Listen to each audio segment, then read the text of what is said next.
بسم اللہ والصلاة والسلام علی رسول اللہ وبعد۔ پیارے بھائیوں اور بہنوں، السلام علیکم ورحمۃ اللہ وبرکاتہ۔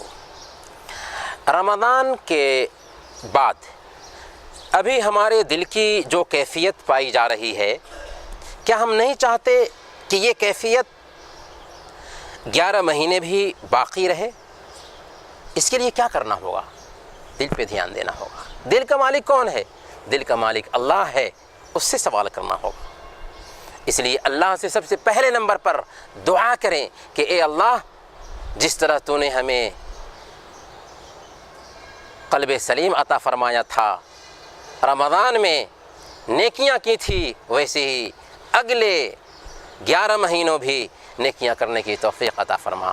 ربنا لا تزغ قلوبنا بعد اذ ہدیتنا وہب لنا من لدنک رحمہ۔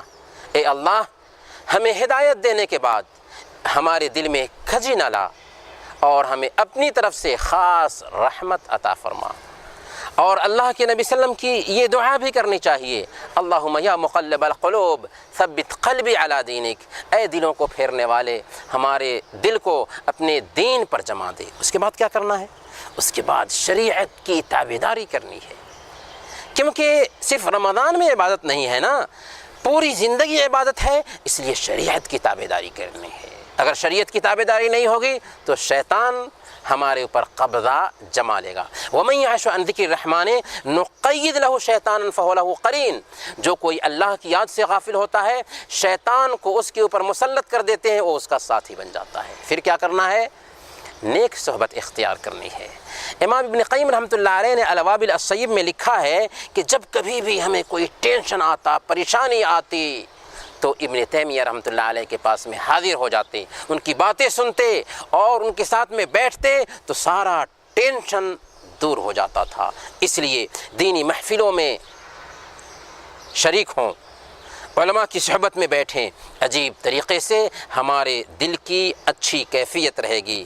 اور آخری کام یہ ہے کہ رمضان میں ہم نے جو قرآن کی تلاوت کی ہے، یہ سلسلہ 11 مہینہ جاری رہے، کیونکہ قرآن کی اگر ہم تلاوت کریں گے 3 آیت ہی صحیح، 2 آیت ہی صحیح، عجیب طریقے سے ہمارا دل صاف رہے گا۔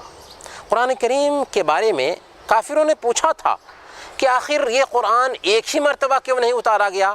اللہ نے اس کا جواب دیا، كَذَلِكَ لِنُثَبِّتَ بِهِ فُؤَادَكَ۔ ایسا اس لیے کیا ہے تاکہ اے حبیب آپ کے دل کو جما دے۔ گویا کہ قرآن کی تلاوت کریں گے تو ہمارے دل کی کیفیت ٹھیک رہے گی اور دین پر جمے رہیں گے۔ اللہ تعالیٰ سے دعا ہے کہ اللہ تعالیٰ ہمارے دل کو اپنے دین پر جمائے رکھے۔